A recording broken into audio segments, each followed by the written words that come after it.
Salutare frumoși mei tauri, bine ați venit la etalarea bonus pentru luna august, de unde vom scoate, bineînțeles, câte 3 cărți din fiecare set de oracol, așa cum făceam în vremurile de demult. Hai să dăm drumul la treabă, să vedem care sunt mesajele în plus pe care trebuie să le auziți de pe acest canal și de la aceste minunate seturi de cărți de oracol. Începem. Pentru Taur, ok, avem una care vrea să sară, o luăm. Ce avem aici? Relax. Ok. Tipic taurin. Relaxarea, persoană de încredere. Avem următorul mesaj și al treilea mesaj este reconsideră. La capătul cărților avem optimism pentru unii dintre voi, pentru că, bineînțeles, nu are cum să fie toate mesajele valabile pentru toți taurii.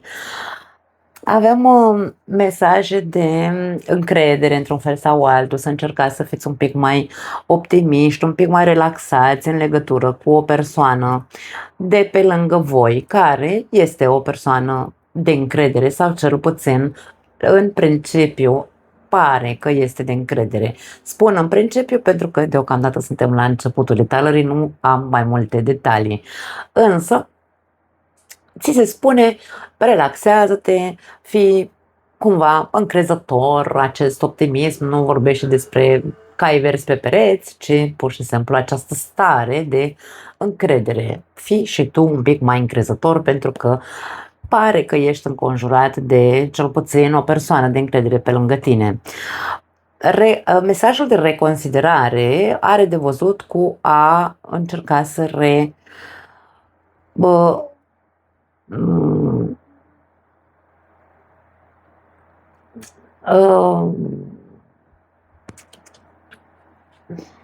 nu mi-e cuvântul în românește. Să încerci să îți schimbi părerea despre o certă persoană care pare că e de încredere, dar tu pare că nu mai ai încredere în această persoană. Nu știu la ce se referă. Hai că poate până la sfârșit înțelegem ce vrea să ne spună aceste mesaje, ce vor să ne spună. Numai greșit gramatical vorbesc pe aici. Mai departe, alte mesaje pentru voi. Avem forța. Este nevoie de mai multă putere pentru a fi moale și blând. Poate unii dintre voi v-ați rigidizat în ultima perioadă. Nu știu, cu toții avem perioade în care devenim un pic mai inflexibili. Depinde prin ce gen de experiențe am trecut. Dacă sunteți sau vă regăsiți în acest aspect rigid, încercați să, hai să spunem așa, să găsiți în voi puterea să deveniți un pic mai, insist, înțelegător, nu știu de ce, aici are de văzut cu, măi taurule, fii mai încrezător, fii mai relaxat, nu te mai stresa, există persoane de încredere în jurul tău,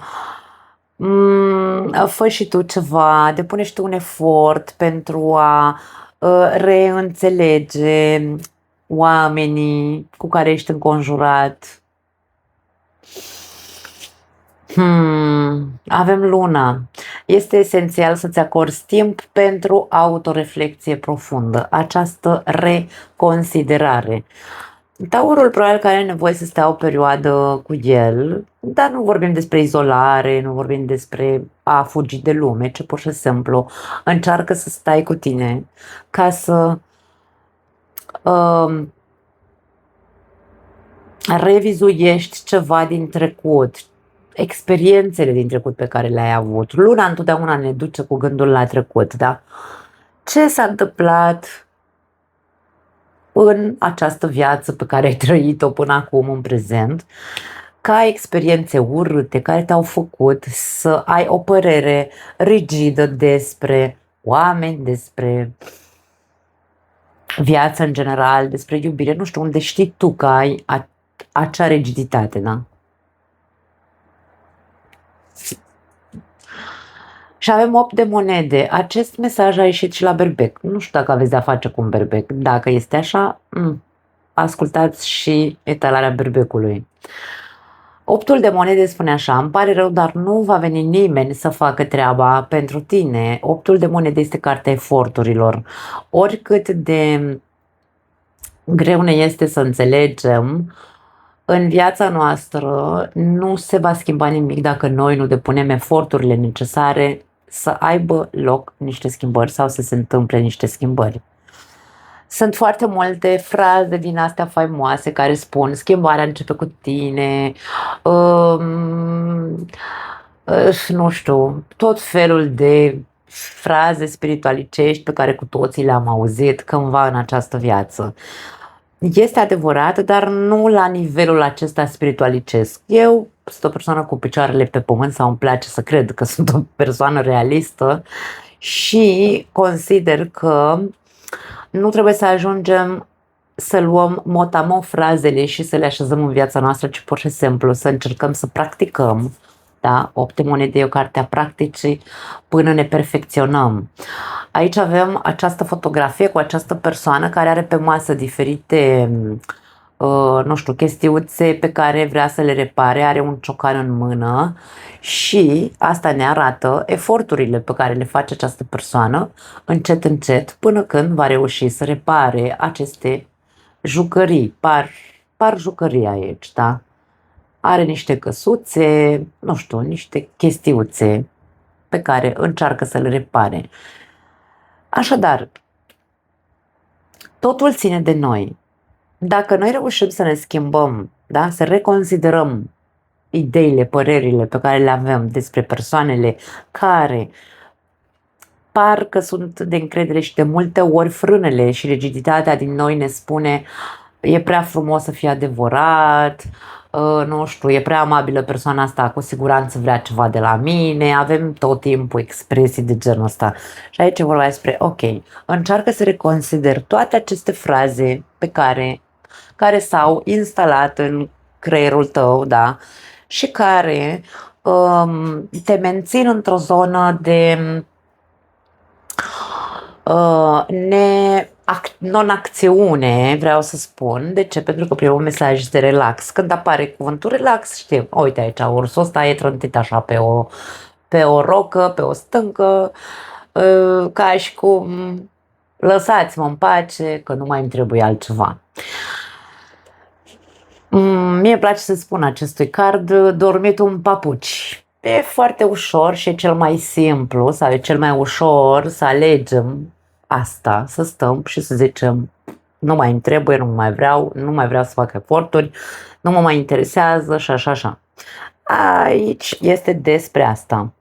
Scoate din tine toată puterea de care ești capabil, să ieși din această letargie rigidă în care zici acele fraze pe care le-am spus mai devreme. Încearcă să îți faci o introspecție a trecutului și a experiențelor tale. Și aici vreau să mai punctez un lucru, pentru că sunt foarte multe persoane în această viață pe care eu le ascult. Hai să spunem așa, ascult persoane care spun practic aceeași frază care are de văzut cu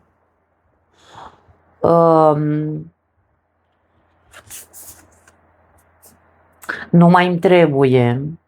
Persoane care poate au avut o singură experiență sau două, cel mult, în relații eșuate, cu persoane nepotrivite pentru ele, dar care ajung să se dea bătute și să zică nu mai îmi trebuie relație, nu mai îmi trebuie, da, nu mai am încredere. Ce facem când avem o singură experiență? Persoane care au fost căsătorite o singură dată în viața lor cu prima persoană pe care au întâlnit-o în viața lor și care s-au despărțit și au ajuns în această poziție de relax și rigiditate în care nu mai cred în nimeni și în nimic, pentru că nu își mai dau voie să experimenteze. Când avem de-a lungul vieții noastre o singură experiență sau două sau trei, da? Când vorbim despre atât de puține experiențe în relație și considerăm, pentru că de-aia spune reconsideră, considerăm că gata, dom'le, am întâlnit toți oamenii posibili care să mă convingă cu adevărat că lumea e praf și nu mai există oameni serioși, avem o problemă noi, cei care ne-am rigidizat în acest mod de a gândi. Nu mai am altceva de zis în privința asta. Ar trebui să vă dea un pic de gândit. La capătul cărților avem Regina de monede. Nu este nevoie să te sacrifici. Poți avea totul. Nu este o mare problemă cu sacrificiul. Noi români în general, și spun noi românii pentru că cunosc și partea românească sau a poporului român și cunosc și partea poporului spaniol. Noi, poporul român, avem o mare problemă cu sacrificiul pentru că nouă ni s-a băgat în cap de mici copii că trebuie să facem sacrificii ca să avem bani, ca să avem o relație, ca să trebuie să tolerăm și să înghițim partenerul de lângă noi și dacă te bate, stai acolo, tu ai vrut să te măriți sau tu, nu știu, habar n-am, tot felul de chestiuțe de genul ăsta care ne-au fost băgate în cap. Ajungem de foarte multe ori la vârsta adultă să considerăm, reconsideră ce ai implementat în creierul tău de-a lungul vieții. Ajungem la vârsta adultă să devenim regina de monede, mama răniților.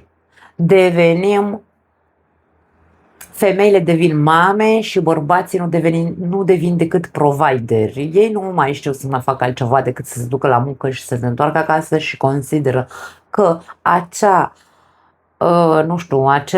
etichetă de provider sau de mamă reprezintă totul în relația lor. Și aici avem o mare problemă pe care trebuie să o schimbăm din nou în căpșorul nostru de popor român. Da? Nu e nevoie să faci sacrificii, să te sacrifici pe tine însuți pentru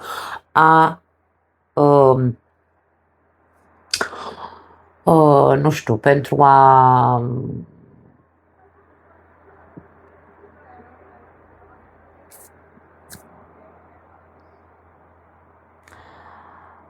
o să zic ceva dur, care probabil că o să deranjeze anumite urechi. Nu este necesar să faci sacrificii, să te sacrifici pe tine pentru a părea că ești o persoană așa cum ți s-a spus că trebuie să fii. Da? Bărbatul nu trebuie să fie doar provider, femeia nu trebuie să fie doar mamă la copii. Trebuie să învățăm să ne întâlnim undeva la mijloc, mai ales când vorbim despre relații. Da? Nu pot să fiu mamă pentru prietenii mei, nu pot să fiu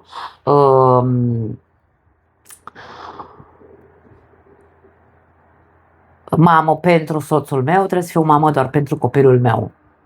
Nu pot să fiu mamă pentru colegii mei de muncă sau pentru șeful meu sau să tratez locul de muncă ca fiind casa mea. Nu există așa ceva, trebuie să ne schimbăm paradigmele. Da. Ai nevoie de foarte multă putere să introduci în tine aceste lucruri noi, să le schimbi și pentru a-ți relaxa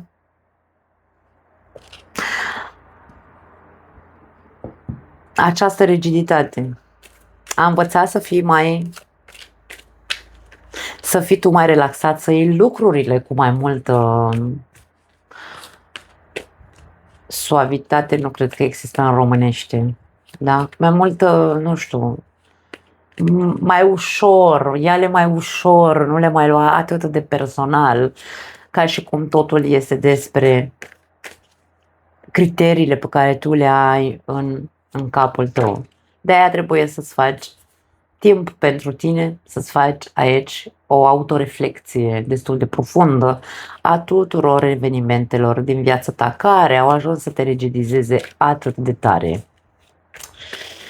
Da, și să începi să faci eforturi, pentru că nimeni nu va face treaba pentru tine. Avem aici mesajul 8-ului de monede.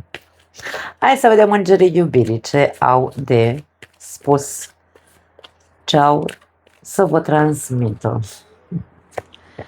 Avem romantism, foarte frumos, separare, ok, și iubește-te pe tine însuți întâi. Întâi este cumva așa subliniat dacă vrei. La capătul cărților avem iartă și învață.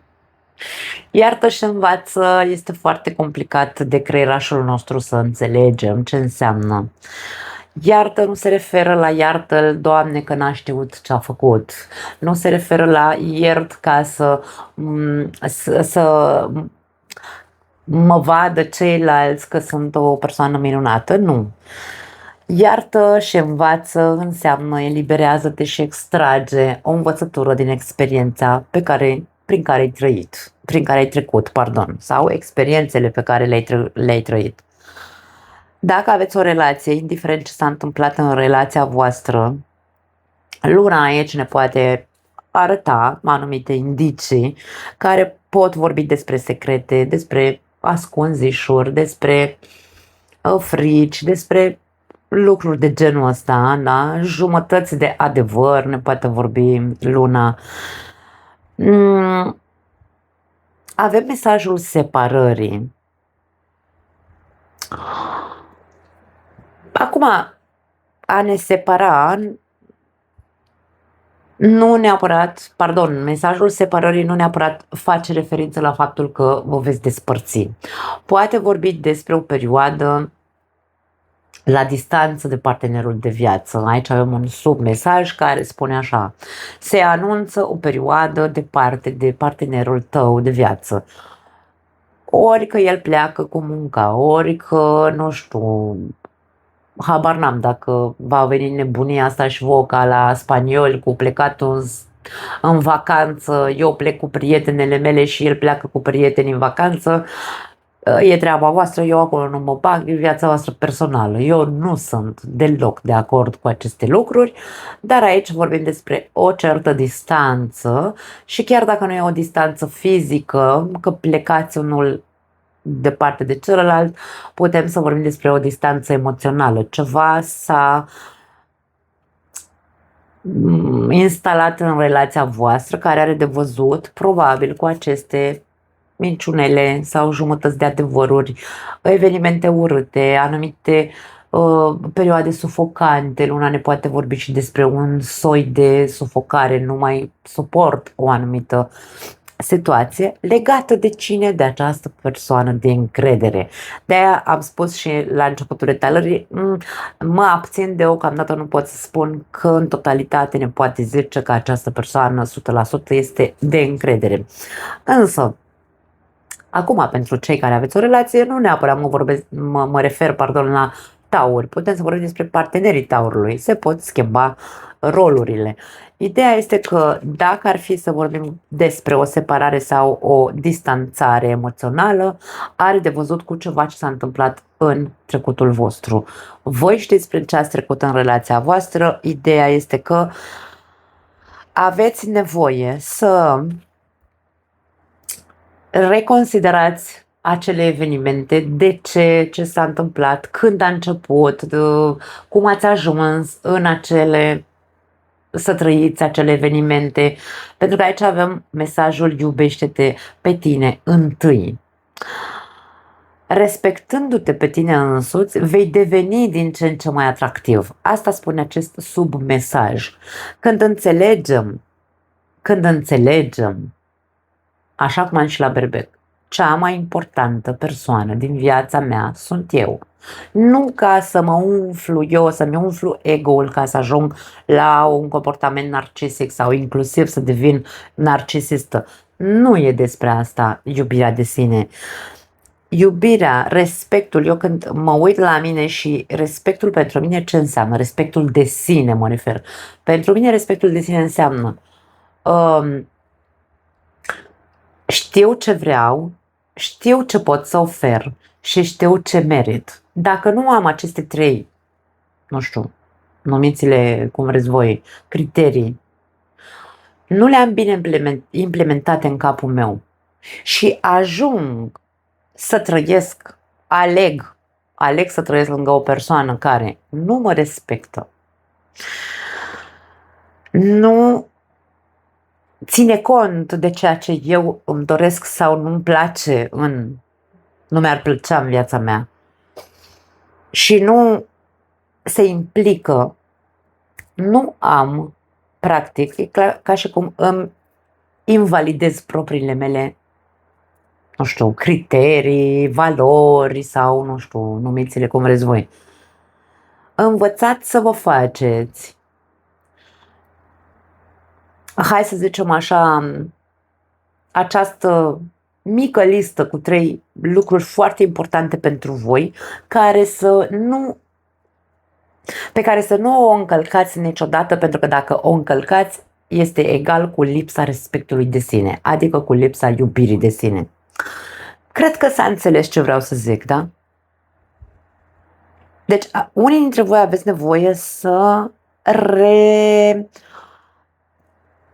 schimbați chipul pe care îl aveți și să vă îndreptați către voi înșivă, să învățați să vă iubiți și să vă respectați prin aceste minime 3 lucruri peste care să nu treci niciodată, indiferent câți ani de căsnicie ai. Ce lipsește în relația voastră? Probabil că lipsește, da, nu știu ce să zic, dacă au avut loc chestii ascunse, voi știți, eu aici nu mă bag, nu pot să dau sfaturi din burta mea, nu știu ce s-a întâmplat între voi, nu am detalii. Ideea este că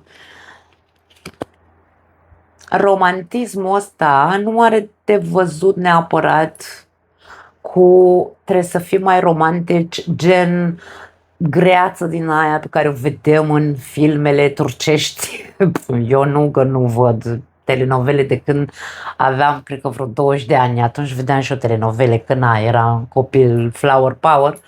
Dar acolo, în aceste filme sau, ce știu, alte filme romantice pe care le vedem pe la televizor, nu e nimic real, dragii mei, dar noi ne alimentăm fără să ne dăm seama, în subconștientul nostru se instalează o viziune de relații care trebuie să arate așa. A fi romantic sau a avea parte de romantism înseamnă aia, așa ce am văzut eu în filme. Nu. Cu toți am auzit vorbindu-se despre limbajele iubirii. Ce înseamnă limbajele iubirii? Există o carte pe care o puteți găsi, să o citiți și așa mai departe. Fiecare dintre noi avem nevoie ca să fim bine în relația noastră sau să ne simțim iubiți în relația noastră, avem nevoie de anumite lucruri.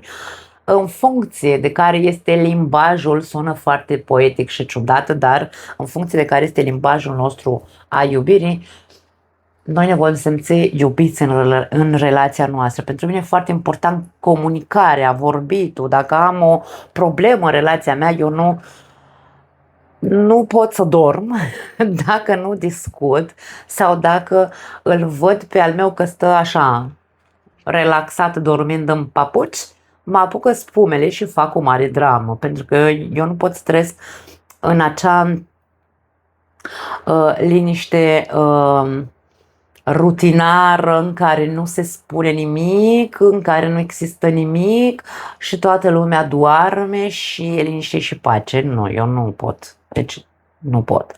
Pentru mine timpul de calitate este unul foarte important și în care eu mă simt iubită și comunicarea. Așadar, care este ideea romantismului? Ce nevoi romantice ai tu în relație cu partenerul de viață ca să te simți iubit sau să-ți dorești să fii în acea relație?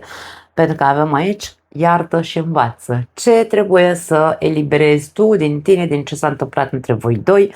Bineînțeles, prin aceste eforturi care trebuie să făcute, prin a încerca să-ți schimbi părerea despre partenerul de viață, că nu poți să ai încredere în el, domnule, da? Deci aici e o muncă personală pe care trebuie să o faci.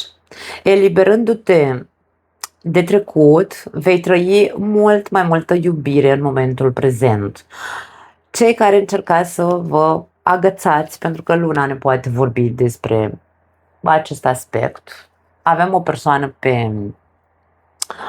cum se numește, acoperișul casei, da, s-a urcat pe casa aici, are un carnețel în mână și își ia notițe. Ne poate arăta această idee de îmi scriu tot ca să nu uit niciodată nimic din tot ce mi-ai făcut. De multe ori refuzăm să trecem pagina cărții din viața noastră cu acele experiențe și ne agățăm de ele. Na, fiecare cum credeți. Cei singuri. Dragii mei, în primul și în primul rând, aici ca și cum vi se spune, nu vă mai dați bătuți așa, nu mai stați în această rigiditate despre care vorbeam, în care să stați relaxați și să ziceți mie nu mai îmi trebuie, bla bla bla.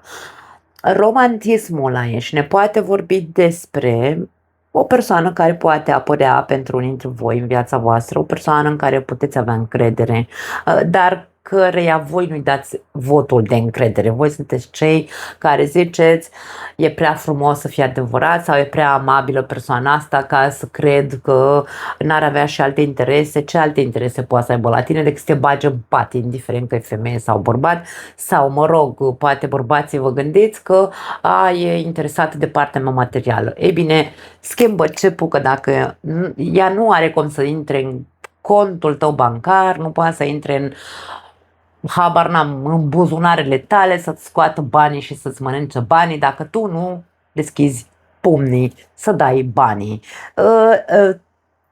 Clicuri se fac sau ce facem aici? Da? Reconsideră un pic cam ce zace în căpățâna ta. Aveam o imagine a unei relații romantice. Acum, poate fi ceva pasager în care ne cunoaștem, stăm la o cafea, habar n-am, nu știu, bla bla bla, ce facem și după aia ne despărțim. Da? De ce? Pentru că tu încă ești în acel trecut pe care nu vrei să-l uiți. Până nu vei ieși de acolo, până nu vei face pace cu acel trecut, nu vei putea trăi în prezent și nu vei putea avea un viitor din punct de vedere amoros. Mesajul cu iubește-te pe tine, primul, învață acele, nu știu, fă-ți rost de 3 chestiuni de la care să nu te abați când e vorba despre tine.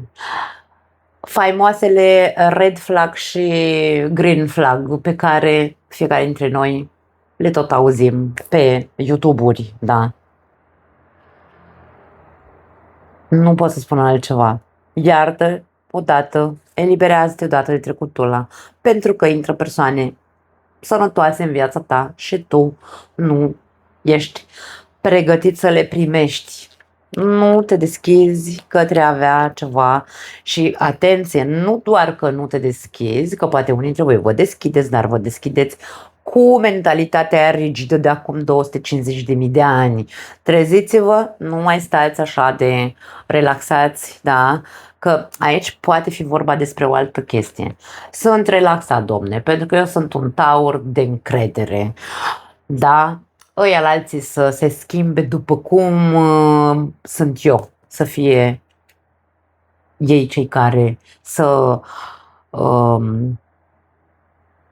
simtă că eu sunt important în viața lor.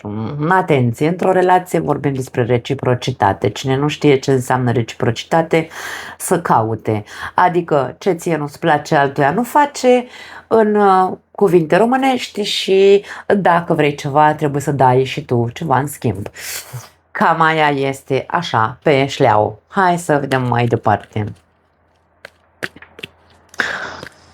Este nevoie de foarte multă putere pentru a fi moale și blând. Cei care sunteți foarte rigizi și foarte așa, ca la carte, și trebuie să facă lumea pentru voi, că voi sunteți tauri de tauri, pune mâna și învață ce înseamnă. În general, bărbații au o mare problemă cu chestia asta, pentru că ei trebuie să arate că sunt bărbați. Cu B mare, așa, cu toată gura. Nu, dragii mei, blândețea este o caracteristică extrem de frumoasă în ochii femeilor. Femeile apreciază foarte mult un bărbat care știe să fie blând când trebuie să fie blând, când trebuie să fie înțepat, este la fel de apreciat. Când este înțepat cu ea, normal că scoate ghearele și femeia, că nu mai trăim în secolul XV să stea femeia cu capul sub jug. Da? Aici despre asta. Hai că în tine există blândețe și moliciune, la fel cum există în oricine pe această planetă. Că nu vrei, este doar alegerea ta. Reconsideră acest aspect dacă există în tine. Mai departe. Pentru că vezi tu, această iubire de sine, iubește-te întâi pe tine, pentru unii dintre noi poate ajunge să ne facă să credem că suntem cea mai importantă persoană din viața noastră, dar într-un mod negativ, adică ăla care crede că totul îi se cuvine doar lui și ceilalți trebuie să se învârte în jurul lui ca fiind el centru și restul sclavii sau ceva de genul, da? Nu.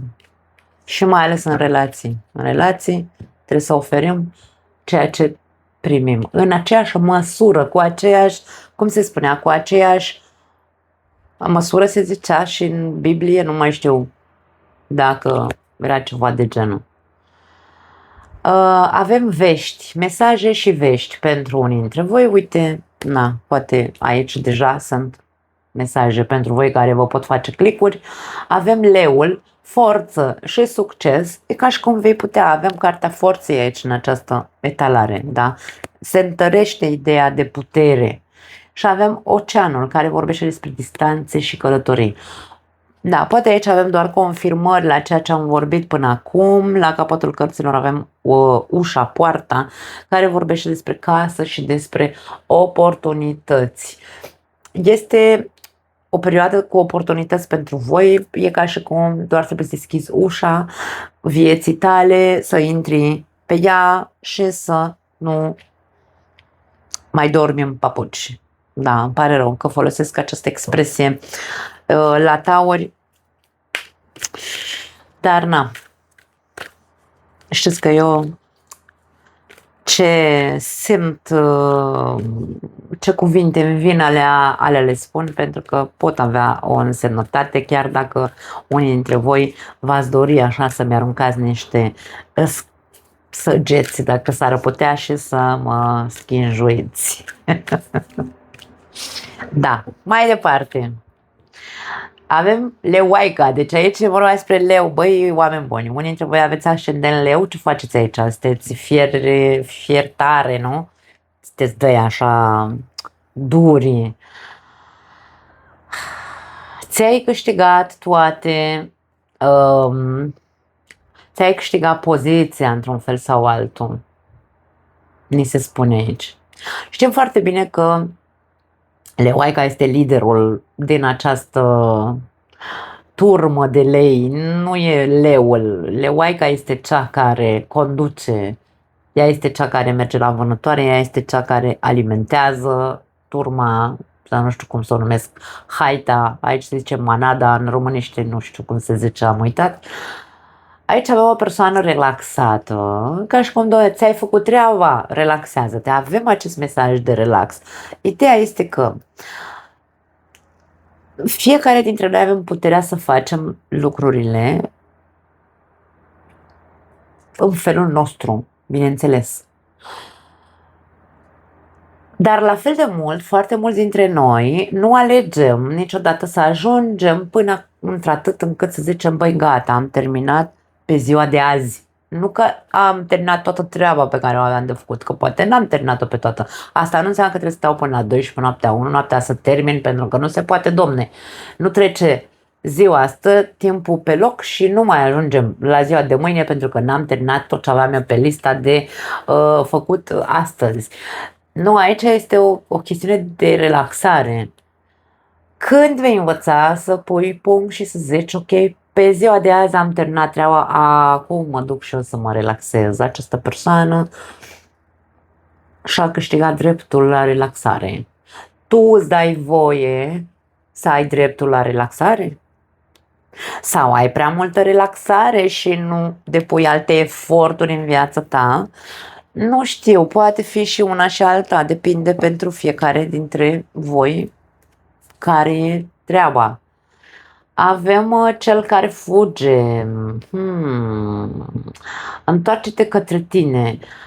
Cel care vrea să scape de el însuși. Fugitivul, că nu mi ieșea cuvântul. Avem un fugitiv aici. Unii dintre tauri sunt neasumați, îmi vine să spun, inclusiv față de ei înșiși, față de viața lor particulară sau privată. Întoarce-te către tine, spune acest mesaj. Tu știi la ce se referă. Te-ai abandonat sau nu știu ce să zic. Fă ceva. De-aia spun aici, relaxare. Ești în această energie a reginei de monede în care nu faci altceva decât să muncești și să vii acasă să mănânci, să te culci. Nu mai ai niciun fel de timp pe care ți-l dedici ție particular, în care să zici gata, nu mai vreau să văd azi nu vreau să văd cel puțin 2 ore, nici copiii, nici bărbatul sau nevasta, nici vecinii, nici prietenii, închid telefon, tot, nu știu, Hana, mă duc în parc și stau cu cur pe iarbă. Ai devenit așa un soi de robot care se sacrifică pe el însuși, că nu și-a terminat toată treaba de pe listă sau pur și simplu nu face altceva decât să facă aceste lucruri, să stea toată ziua, să-și petreacă timp pentru propria plăcere și să nu facă nimic altceva, nici legat de persoana de lângă el și așa mai departe. Pot fi valabile ambele variante. Nu mai da bir cu fugiții într-un fel sau altul, spune acest mesaj. Nici nu fugi de tine, nici nu fugi de ceea ce ai lângă tine, da?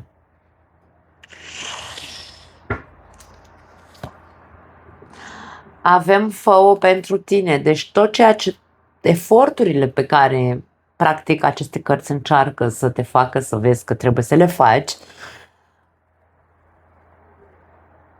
reconsideră un pic și gândește-le ca fiind benefice pentru tine. Tot ceea ce faci pentru tine, nu face cu gândul că fac ca să vezi tu că eu sunt persoană sănătoasă la cap, eu fac anumite gesturi ca să mă placă lumea, mă duc la sală ca să, nu știu, să fiu mai atractivă. Da, de ce nu întorci invers către tine aceste mesaje? Fac pentru mine, îmi doresc să mă văd mai frumoasă, îmi doresc să, habar n-am, pentru mine, pune tu puncte, schimbă chipul și bagă-ți în cap că ceea ce faci pentru tine, ca tu să ai viața mai frumoasă, mai relaxată, mai, nu știu, înconjurată de oameni de încredere, de oameni serioși, da? Deci aici e vorba de a schimba un soi de chip, nu pot spune altceva. Avem trifoiul care spune eliberează-te de vinovăție. Nu știu care este vinovăția voastră pe care, sau mă rog, în ce fel vă simțiți vinovați. Nici nu are sens să trăim în sentimente de vinovăție. Pentru ce? Când singurul lucru pe care putem să-l facem este să reconsiderăm tot ceea ce noi am trăit până în momentul de față. E atât de simplu să facem acea introspecție a tuturor evenimentelor din viața noastră, implicându-ne pe noi, bineînțeles, nu doar am trăit numai experiențe proaste pentru că am dat doar peste narcisiști. Nu, omule, că tu când ai dat peste narcisist, tu ai știut că ăla e un narcisist. Sau dacă n-ai știut, la foarte scurt timp, cu siguranță ai știut că e un narcisist și ai ales să stai lângă acest narcisist pentru că te făcea să te simți tu bine. Pentru că narcisistul te ridică până te cucerește și după aia pang, te aruncă la pământ și tu ești victima lui. Dar Toată această introspecție are de văzut cu tine, cu implicarea ta în viața ta, pentru că era despre viața ta, nu era despre viața narcisistului. Am dat un exemplu cu narcisistul așa, că e destul de la modă, să zicem. Dar hai să nu mai stăm relaxați și rigizi cu părerile noastre și hai să încercăm să reconsiderăm tot ceea ce noi am trăit ca să putem să bă, eu fac pentru mine, sunt cea mai importantă persoană din viața mea, da. Ce vreau să trăiesc, ce nu vreau să trăiesc în această viață și de ce, Doamne, să aleg să dorm în papuci și să nu fac ceva pentru mine. Asta este ceea ce vor aceste mesaje să puncteze. Nu mai am altceva pentru voi. Da, mă pupăcesc. Ciao!